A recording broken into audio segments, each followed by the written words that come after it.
and federal assistance, and the governor has declared a state of emergency and has sent it to Washington, D.C.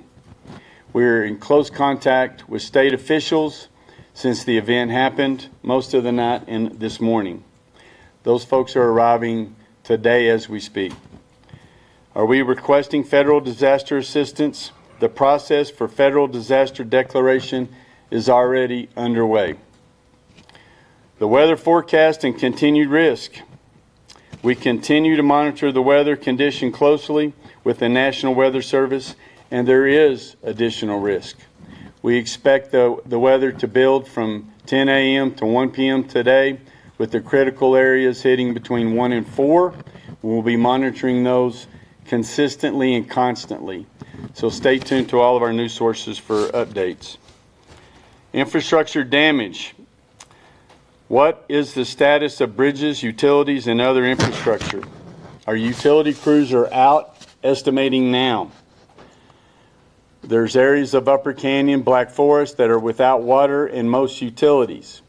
We are in the process of trying to restore those, but in all honesty, it will be some time before those are restored, possibly days. Bridge inspections are going on before we will reopen them for traffic.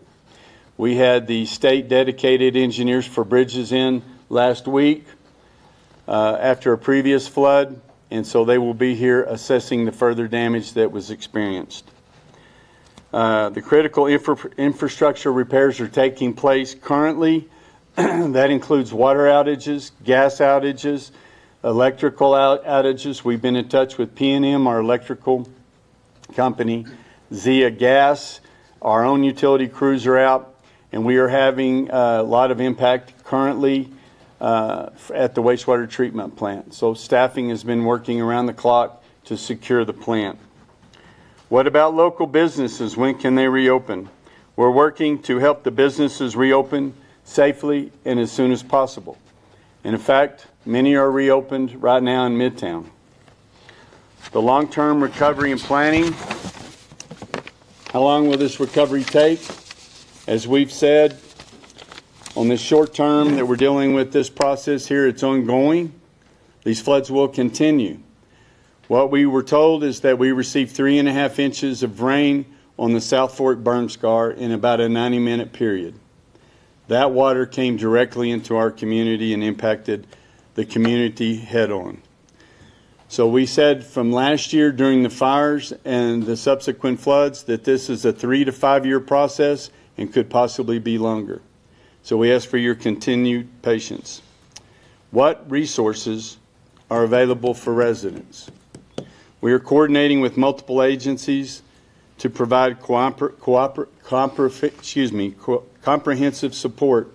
Currently, we're having water delivered for those of you without water to different areas. We have that at the convention center. Is that correct, Ron? ENMU. At ENMU is where that will be. So that's the brief where we're at right now. There's a lot of questions I know that you have. I have the people here that can answer them. So at this time, we'll take questions. Yes, ma'am. Dave Taylor from Fox 10. What have you learned from how Texas has been handling their flood crisis that is helping inform how you are handling yours? Is there anybody up here that wants to take that? I will tell you right now, all of our contacts from the federal level, state level have been highly activated. They're engaged and they're calling us constantly. We've even had contact from Mexico. The president of Mexico is called. So I think that Texas has put a spotlight on it and that it has really engaged the resources that are available, so we are being contacted. Yes, sir. As you said, the water levels yesterday were historic. They overwhelmed and in some cases destroyed mitigation measures that you've taken, barriers and HESCO baskets and so forth. Are we now more vulnerable if there are similar runoff problems that happen later today or tomorrow? Is there anybody who wants to take that? Michael? So the Village of Ruidoso conducted an H&H study, which is a hydrology and hydraulic study. One of the main issues that we looked at was identifying a new flood plain. FEMA in 2014 established a floodway, which is where most homes sit. And so with that floodplain, we had identified that there could be certain issues if 3.5 to 4 inches of rain fell, which is considered a 100-year flood rain. At that point, NRCS did mention that these structures may be overtaken. And so we knew that at that point in time, people did want to protect their properties, and so they placed these items there. They were supposed to hold up until a certain point. It's not necessarily that we're any more vulnerable. We do have the ability to clean what's considered an imminent threat. We are currently doing that imminent threat assessment as we speak. We are looking for debris in the river. We are looking for clogged culverts, and we are looking for, honestly, portions of homes that are existing in certain areas that we can clean immediately before the next rains come, so that our residents and our visitors are not vulnerable. One further question, the 65 swiftwater rescues, can you roughly sketch where the geographical distribution of those were? The majority of the rescues started in the Upper Canyon area, and then we had one mid Sutterth and then Gallon Canyon. Those would be the three primary areas we got the most. Could you speak to the participation of the Mexican National Guard in what's going on here? I'll go ahead and take this one. We've spoken with General Aguilar yesterday when the event was started. His staff has arrived. They are here. Heavy equipment, high water equipment is already here. They've pledged to provide anything that we've requested. So during the assessments, those things will be assessed and requested at that time. But they pledged their full support. They were here before, so they're very familiar with what we're dealing with. So we have a lot of experience. Have they staged any aviation assets for you at this time? Yes, we have helicopters. Go ahead, right here. Yes, so working with the National Guard, we actually did have National Guard pre-positioned here yesterday. They had 2 LMTVs that were automatically activated during the Swiftwater rescue course. If I'm not mistaken, they were on the Paradise Canyon area conducting operations. Is that correct, Chief? So we did have assets before, during, and after from the National Guard. They're a wonderful partner, and we're really glad to have them. To answer your question, aerial assets, we did have a Black Hawk come down from Albuquerque in the Santa Fe area last night. It landed here around the 9 o'clock, 10 o'clock time frame. That was when we were still doing search and rescue operations. And making sure that we had those aerial assets to provide lighting support along the Rio Ruidoso. So we did have avian assets last night, and then we also have a helicopter here today, a helo here today. Jeff, I was wondering if you also confirm that the victims were from El Paso. Chief Minner? So at this time, we've got the 3 victims. At this point, we're not releasing, and we haven't released any information about their whereabouts or identities, simply for the fact that some of them are still being identified, and we're not going to have that information out before we contact families. So we don't know the exact locations of their origin. Okay. Follow-up question, how many people have been reported missing? To this point, we've got 3 that have been reported missing. The original 3, 1 more that we're tracking down now. The rest of them that have been reported missing today have been located and are fine. How many? I think we're up to about 4 now. Okay. And final question for the mayor. In your conversation with the president of Mexico, what was it that she said?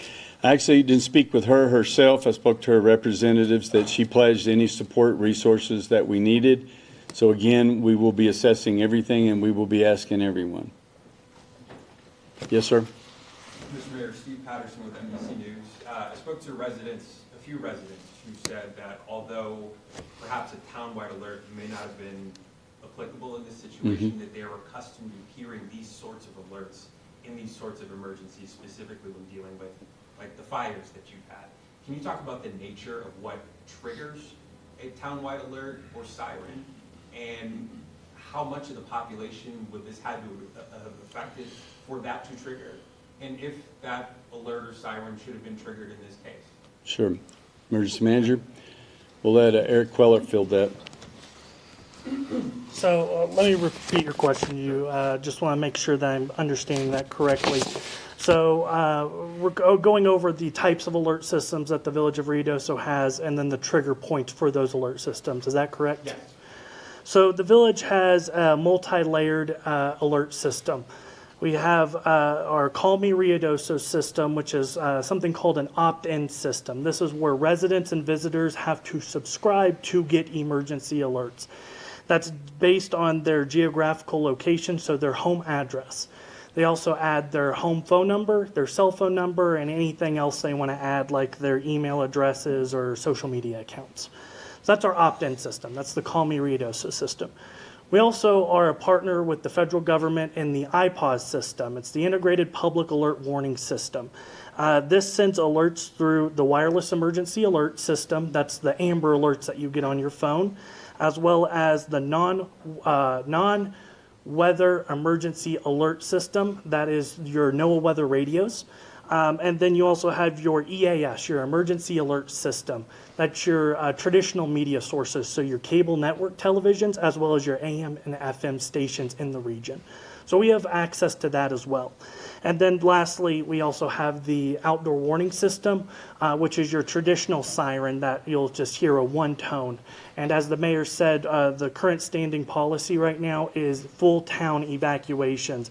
A lot of residents will remember this.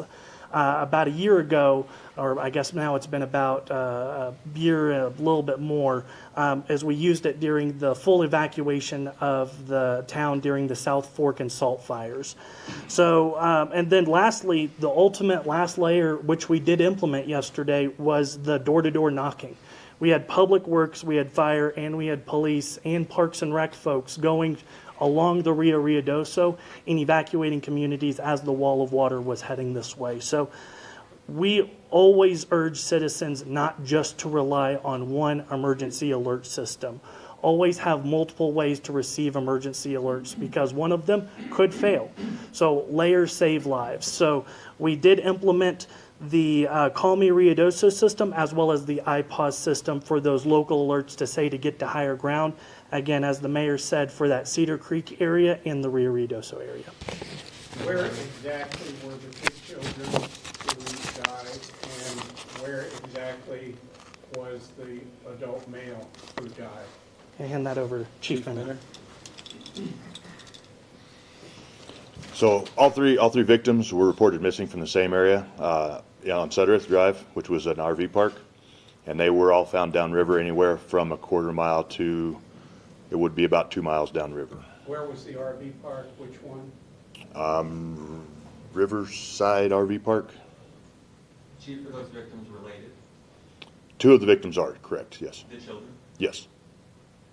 I have a question. So Luis Apodaca with Telemundo. You guys were mentioning that some businesses are reopening, but as well you guys are assessing the damage. Are you guys encouraging people not to come to Ruidoso right now, or what's the current situation? We are not encouraging people to come to Ruidoso right now. It's just not safe. We have a lot of damage that's being done. While there are folks in town that is safe for them to be here where they're at, but no, we are not encouraging people to come to town. KOB. Cassie Foot with KOB. Last night we started reporting on the swift water rescues and that people had been swept away in the flooding. And then we got a phone call from another person at a different agency with the village saying that that was completely untrue. Was there a communication breakdown, and did that hinder rescue efforts? I'm not aware of any breakdown, Chief. I don't know who you called or whatever, but we have 3 of our own trained swiftwater rescue teams with equipment, boats and all, that were ready to go and were implemented immediately. So I don't know, maybe there was miscommunication or hindered whatsoever. It was immediately. What time did that first swiftwater rescue begin? Do you have that time, Chief? I do not have that time. I'm not sure when that was. I don't have that information in front of me. Yes, ma'am? Well, I saw on social media, I'm Melissa Herrera, KFOX CBS in El Paso, how, at least for one person, several of their horses were lost. Have you guys heard anything more about that, about other animals, especially people here having their ranches and stuff like that? Well, we have heard of some. You know, I don't have a total by any means. We're still part of the assessment. I do know that I was told that there were 8 horses that were dead, and then quite a few, you know, dogs and cats and smaller animals like that. Yes, sir? Your TSN residents from the Hollywood neighborhood, residents as well as business owners, they mentioned some of the issues that they've expressed is drainage, the culverts, but they mentioned they said that they're told by city officials it's been an issue because I believe the state owns the highway, DOT, I believe. Mhm. If you can explain to some of the logistical challenges in terms of being able to address those issues. Now combining that with, you mentioned that over 3 inches of rain fell in the burn scar and that affected it even more, and how you guys have not been able to clear out that because it's a National Park Service. Okay. Ron, I'm going to have the village manager. Just to, on your question, New Mexico 48, Sudreth and Meacham, that is the New Mexico Department of Transportation roadway. They're responsible for the drainage on that. Other areas that we have within our local jurisdiction, our roadways, we're responsible for the culverts, for the drainage on those properties there. But we do work with Department of Transportation. We have an ongoing project there at the intersection, Highway 70, New Mexico 48. Department of Transportation also is working on a drainage project that's going to interface with ours, and they are a great partner of the village, and we work closely with them. But just with the drainage, with the, you know, as we've been said, these are uncommon with the burn scar, the flows that are hitting us. And back to Mr. Tomlin's question about the flooding or whatnot, being prepared for that with all our bridges and our structures, our staff is doing cleanup. We have the Department of Transportation that's inspecting all of our bridges because we are going to receive some more rainfall. We may have some additional flooding. We want to make sure this infrastructure is secure and we're able to not lose a bridge. We've already lost one next to the boundary of the Mescalero Reservation, and we were in the process of procuring a contractor to replace that on a temporary basis, but on all of that, we're working on it. Would you say there could be improved collaboration, whether it's not only with the DOT or the National Park Service to improve infrastructure? Well, we work closely with our federal agencies. This project here on the High T project that we're proposing here, doing the design on Highway 70, New Mexico 48, is with the EDA, Economic Development Administration, and we work closely with the Federal Highway Administration also, and with FEMA.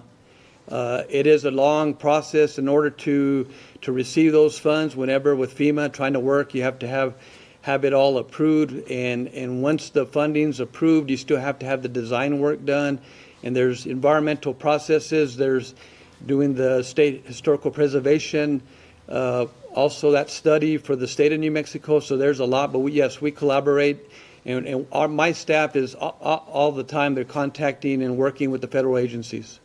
Have you been in touch with the owners of the racetrack, and can you tell us anything about the racing season and about the possibility,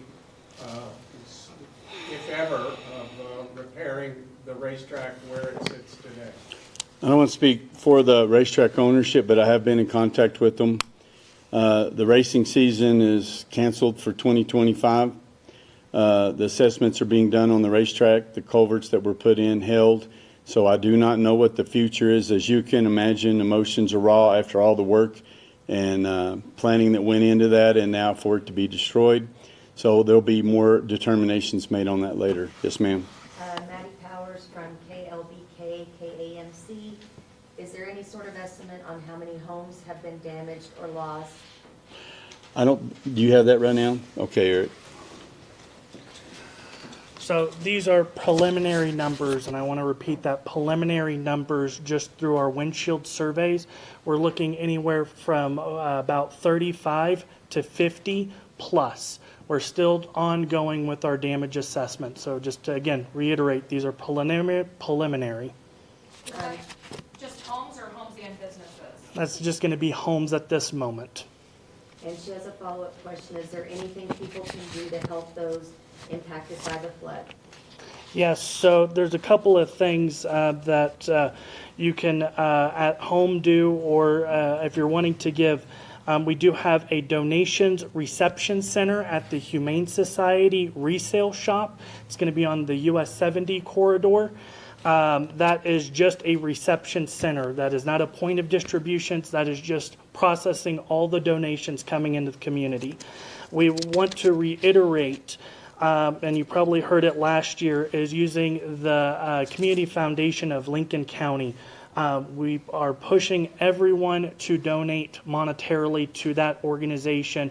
They will help other organizations in the community diverse those funds, as well as help long-term, intermediate, and short-term recovery operations. So, Community Foundation of Lincoln County, as well as the Donation Reception Center, which is at the Humane Society on US 70.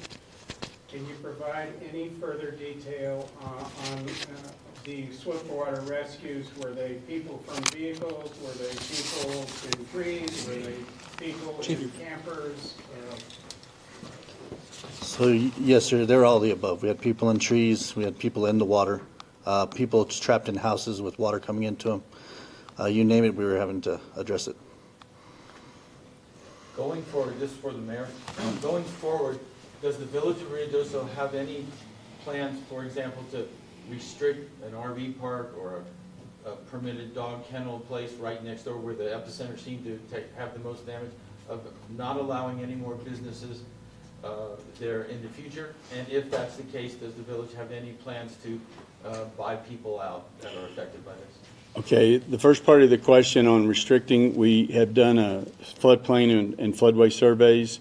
Those are out, so a lot of those businesses will be restricted from being rebuilt. So that will kind of take care of itself. As far as buyout program, there was $137 million that was allocated for the buyback program that we haven't been able to get distinct instructions on how we're able to utilize that. So we did speak to representatives this morning on that purchase, on that money. So we have requested for $100 million of that 137, and we'll continue to ask for that to get designation on how can we purchase the property back. And just what, a lot of that is going to go to the public infrastructure, which is village water lines, sewer lines, and other things. Yes, ma'am. Melissa Vera, KFOX 14 CBS, we're in El Paso. I know you guys, with this question, broke down the types of alerts and all of that, and when they were sent out. Can you talk about, given when they were sent out, what was like the evacuation time that people had after being notified or after receiving them? You want to go back on that one, emergency manager? Might need your help, Chief. So, looking at just the timeline of the incident, the Emergency Operations Center activated to a level 3 activation, which is an increased readiness posture. So we do that every time a flood watch is issued. So when we have myself, an EOC coordinator, the fire division, law enforcement division, and public information officer are staffed at the Emergency Operations Center. So we had that activated around the 11 to noon hour. We usually see when storms start developing, we'll go to those enhanced, increased levels. To answer your question in terms of the time, the lead time from the alerts to the actual movement of people. We did not have accurate data in terms of actual populations moving. There was no evacuation orders given. They were just moved to higher ground orders. Chief, did you have anything in the field when we issued those alerts to the time that you saw in the field? We had our entire fire department out with all the swiftwater teams ready for this. The storms were building really fast, as a matter of fact. But I don't have all the accurate times of what time our first rescue was to what time our last rescue was. And as he reiterated, if you'll raise your hand, everybody gets a chance. So just to reiterate what the chief and what the emergency manager said, it went quick. We were actually in a village council meeting when the storm was building. We knew that it was coming. We were actually had on the phone with the weather service monitoring it, and then the event hit. So yes, sir. Are Are you satisfied overall with the alert systems you have in place, or are you planning to review them and perhaps supplement them? Mr. Tomlin, we're always reviewing those and improving them. We did lose several to the fire that we had in last year at this time. We ordered that equipment. That's stuff that you have to special order. It's not on the shelf. Then the poles, we just received the poles. So we are in the process of having a contractor install those in the areas that were burnt down before. So we always are looking to improve communication. We have so many issues that unfortunately sometimes when we all hear those alerts, we ignore them. And so we have to pay attention to the difference between a watch, a warning, and then you know when you need to be on higher ground.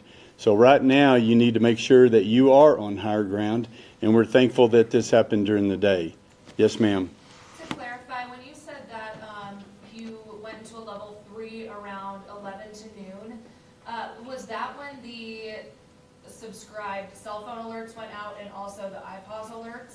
What time was that? So just a point of clarification, those are internal alert mechanisms for village staff for emergency operations center functions. The first community alert that was issued by the National Weather Service was at 8 a.m. and that was a flood watch. The first flash flood warning, and I want to reiterate that it was tagged with a considerable tag, and that does the wireless emergency alerts or the Amber Alert system. That was at 2:20 p.m. And then lastly, at 2:47 p.m., that was when the National Weather Service issued a flash flood emergency, which also reactivates all of the phones. So just a clarification, those level 3 activation, that was just for internal staffing positions. It wasn't until, again, 2:20 that the first flash flood warning went out by the National Weather Service. And when you say alerts all the phones, is that's through iPause then? That's through And iPause, then yes, when ma'am. did the Call Me Ruidoso alerts go out? It's the same Same system. thing? Yep. Okay. And is this, I'm sorry, is this in tandem with the door knocks and the crews going door to door and alerting people as well? That's correct. And that was at the flash flood emergency, which was at 2:47. And yes. So one of the other items that I think is very critical to understand is that when the EOC is stood up during the rains, and because we understand that there's going to be flooding and flash flooding because of the burn scars, the village has come into a process of pre-establishing, pre-positioning teams. Last year, we had our firefighters trained as swift water teams so that when we do set up from 11 to 2, prior to the actual issues, we have our public works teams that are actually on bridges monitoring water and debris to watch where the headwaters are at. We have our firefighters and our police officers positioned in key areas that we the H&H studies that I mentioned earlier into the floodplain studies. We have swift water teams pre-positioned in areas that are going to flood that we know of. So it's not just that we're relying on the alerts to let people know you have to get out. We understand that some people have alert fatigue. We understand that some people are not familiar with those alerts. And so, and another example of that, the fire chief was at yesterday with a team. We knew certain areas were there. They pre-positioned those teams. They were in the water, able to save people because some individuals either for whatever reason were still in those places. We had the resources in place to be able to make the saves because we did pre-position those teams so early on. We were able to save certain bridges because we had the public works teams there able to clear those items. Are there any tools that the public and residents can use that are maybe like real-time road closures? Yes. Low water crossings? So one of the big things that the village has been working on is a safety component for all of our residents and all of our visitors. If you go to Discover Ruidoso, there's an app On that app, we actually created what's called a rain map. That rain map identifies low water crossings. It identifies partners that people can go to during flash floods that are in safe areas. It also identifies roads that are closed in real time and that open in real time. Those are also shared on social media.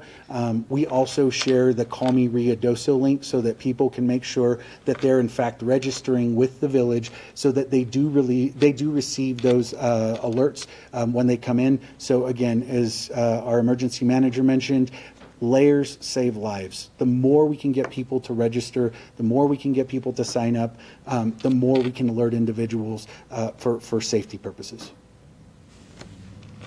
This is for the mayor and the chief of police. A lot of this is because of the burn scar.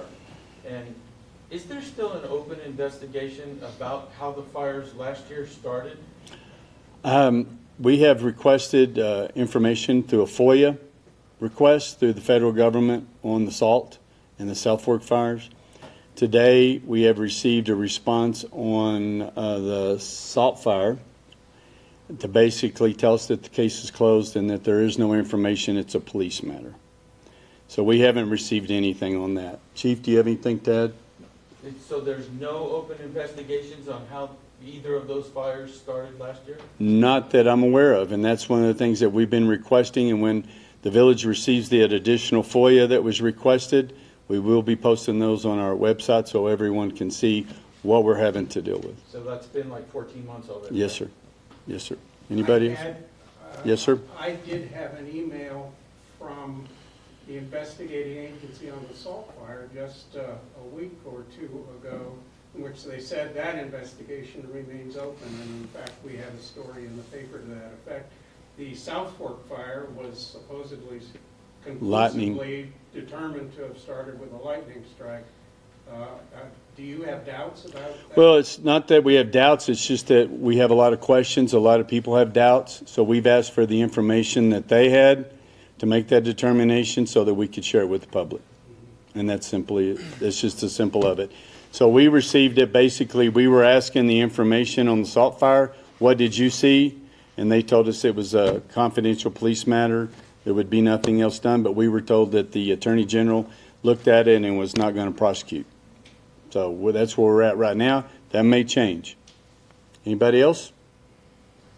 Yes, sir? This may be beside the point, but is mail service still operational in affected areas in Ruidoso? I'm not aware. Sure. I haven't. That went kind of with our pothole program, where that's not on the top of my radar right now. Okay.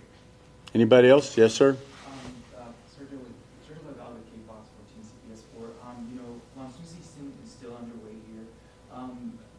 Considering what happened yesterday and what's been happening in these past couple of weeks, are you guys considering any changes to the way you guys manage these sort of situations moving forward?